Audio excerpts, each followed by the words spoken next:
السلام عليكم ورحمة الله وبركاته. النهاردة هوريكم تجربة وحل مشكلة كتم الصوت في الهواتف سامسونج. هواتف سامسونج طبعا من الهواتف اللي كانت في قبل كده لما نزلت الإصدارات الجديدة اللي هي LTE 4G. تمام. طبعا الهواتف دي قديمة طبعا، بس احنا بنستخدمها برضو للمكالمات، لكن في أثناء المكالمات بيبقى صوت مكتوم، أو ممكن الشخص التاني ما يسمعش الصوت اللي انت بتتكلم بيه أو ما يسمعكش خالص. فزي ما انتم شايفين هنا احنا فتحنا الغطاء بتاع الهاتف. تمام. وهنشوف دلوقتي السماعة بتاعتنا شايلة كمية حديد قد ايه من الظهر كده من الخلف. زي ما انتم شايفين هنا كده دي السماعة بتاعت الهاتف. طبعا انا لما باجي بتكلم ما بسمعش اي صوت خالص على الهاتف. طبعا هنشيل الغطاء ده كده. تمام.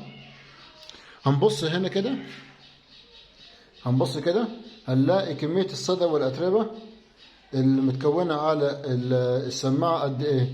تمام.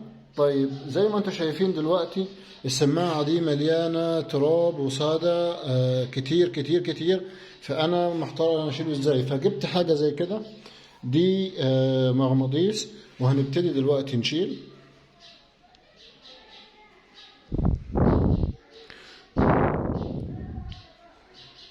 زي ما انتم شايفين اهو الصدى كله طالع فين؟ في المغناطيس، لان السماعه دي فيها مغناطيس من الداخل، وبالطريقه دي نقدر ننظف السماعه، نسحب كل التراب اللي فيها. اي مغناطيس عندك هيشتغل بالطريقه دي اهو. لو جينا بصينا كده هنلاقي السماعه نطفت شويه. هنكمل برضو تنظيف في السماعه، ونرفع كل التربة اللي في السماعة من الداخل. تمام كده اهو، نظفناها الى حد ما. هنجيب بعد كده حاجة زي كده، وهنبتدي نعمل كده، نطلع اللي هو متداري في الاماكن التانية اللي هو المغناطيس ما قدرش يجيبه. تمام. وهنيجي نمسك كده المغناطيس، هنرفع بيه تاني اهو اهو. تمام اهو.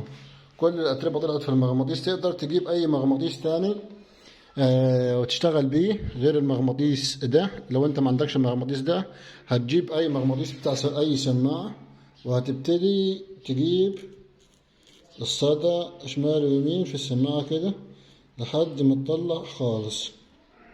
تمام كده اهو.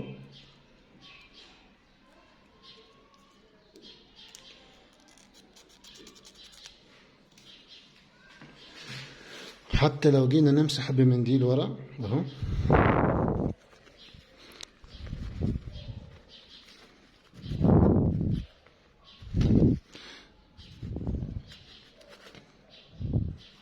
زي ما انتم شايفين السماعة نطفت ازاي اهو. نطفت ازاي؟ طبعا المغناطيس شال كل الصدى اللي كان في السماعة، ودي طريقة ناجحة جدا ومش هتأثر على السماعة ولا حاجة. تمام كده نضفنا السماعة، ونقدر نجرب المكالمات بعد كده وتتكلم عادي من غير أي مشكلة. يا ريت لو استفدتوا من الشرح ما تنسوش الاشتراك في القناة وتفعيل زر الجرس، وزيارة موقعنا الإلكتروني على الويب سايت. هتلاقي رابط الموقع أسفل الفيديو، تقدر تدخل عليه، في تفاصيل مهمة جدا على الموقع. تقدر تتابعنا، تعمل متابعة على الموقع وتتابعنا، وليكم جزيل الشكر. والسلام عليكم ورحمة الله وبركاته.